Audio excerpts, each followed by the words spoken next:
नमस्कार दोस्तों, बहुत बहुत स्वागत है आप सभी का शब्द राग में। आपके साथ मैं हूँ अलका तिवारी और उम्मीद करती हूँ कि इस घड़ी में जबकि इतना पैंडेमिक चल रहा है, आप सभी लोग स्वस्थ और सुरक्षित होंगे। आज मैं बात करूंगी सादत हसन अली यानी कि मंटो के बारे में। अमूमन लेखक खासतौर पर कोई बड़ा और महान लेखक मशहूर हुआ करता है, लेकिन सादत हसन मंटो बड़े और महान लेखक होने के बावजूद एक बदनाम लेखक हुए। समझा गया कि मंटो को उनकी कहानियों ने ही एक बदनाम लेखक का खिताब दिया। ये विडंबना है कि जिंदगी भर अपने लिखे हुए के लिए कोर्ट के चक्कर लगाने वाले, मुफलिसी में जीने वाले और समाज की नफरत झेलने वाले मंटो आज खूब चर्चा में है। इन्हीं मंटो ने लिखा था कि मैं ऐसे समाज पर 1000 लानत भेजता हूं जहां ये उसूल हो कि मरने के बाद हर शख्स के किरदार को लॉन्ड्री में भेज दिया जाए, जहां से वो धुल धुलाकर बाहर आए। मंटो उर्दू अदब के बहुत बड़े अफसाना निगार थे। मंटो ने एक बार खुद के बारे में कहा था कि ऐसा होना मुमकिन है कि सादत हसन मर जाए और मंटो जिंदा रहे। और इत्तेफाक देखिए कि ऐसा हो गया। मंटो की हजारों छवियां हैं। सकीना की खुली हुई सलवार के जरिए हमारी तहजीब की धज्जियां उड़ा मंटो जो बड़ी अकड़ के साथ कहते थे कि मैं सोसाइटी की चोली क्या उतारूंगा, जो है ही नंगी। मैं उसे कपड़े पहनाने की कोशिश नहीं करता, क्योंकि ये मेरा काम नहीं है, दर्जियों का काम है।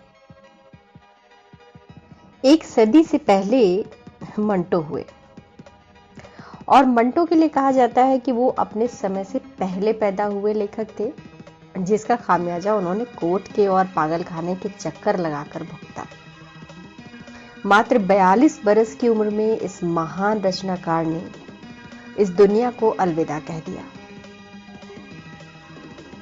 लेकिन आधी सदी से भी ज्यादा गुजरने के बाद उनकी प्रासंगिकता और लोकप्रियता अभी तक कायम है। ये एक इत्तेफाक ही है कि 18 जनवरी 1955 को जब लाहौर में मंटो का इंतकाल हुआ, तो उनकी लिखी हुई फिल्म मिर्जा गालिब दिल्ली में हाउसफुल जा रही थी। मंटो खुद को चलता फिरता बॉम्बे कहते थे। विभाजन के बाद उन्हें बॉम्बे छोड़ना पड़ा था। मंटो की कलम ने इतिहास के इस नाजुक मौके को कुछ इस तरह दर्ज किया था। मेरे लिए यह तय करना नामुमकिन हो गया है कि दोनों मुल्कों में अब मेरा मुल्क कौन सा है। बड़ी बेरहमी के साथ हर रोज जो खून बहाया जा रहा है, उसके लिए कौन जिम्मेदार है। अब आजाद हो गए हैं, लेकिन क्या गुलामी का वजूद खत्म हो गया है? जब हम गुलाम थे तो आजादी के सपने देख सकते थे, लेकिन अब हम आजाद हो गए हैं, तब हमारे सपने किसके लिए होंगे? ये वो दर्द है जो मंटो अपनी कलम से लगातार बयान करते रहे। सादत हसन मंटो की कलम से निकले अफसाने जिंदगी की वो सच्चाइयां हैं जिन पर किसी दुनियावी दिखावे का लबादा नहीं चढ़ा है। सीधा सपाट तीखा सच। जिंदगी जिस हाल में जो रंग दिखाए, उसी को मंटो ने अपनी रचनाओं में दिखाने की पूरी कामयाब कोशिश की। कामयाब इसलिए कि मंटो को पढ़ते वक्त आप उसके किरदारों में खुद को देखते हैं, जिंदगी को देखते हैं। मंटो के किरदार एकदम असल हैं। वो सच्चे लगते हैं। वो गलतियां करते हैं, प्यार करते हैं, नफरत करते हैं, लालच और वासना में डूबते हैं, पश्चाताप भी करते हैं। इसीलिए उनकी कहानियां हैरान करती हैं। इंसानी फितरत को मंटो की इन छोटी सी कहानियों से समझिए कि वो त्रासदी में इंसानी फितरत को किस तरह नंगा करते हैं। उनकी कहानियों में आज भी कोई शानी नहीं है। वो एक जीवट रचनाकार थे और मंटो के बगैर उर्दू कहानी पर कोई भी बात करना बेमानी होगा।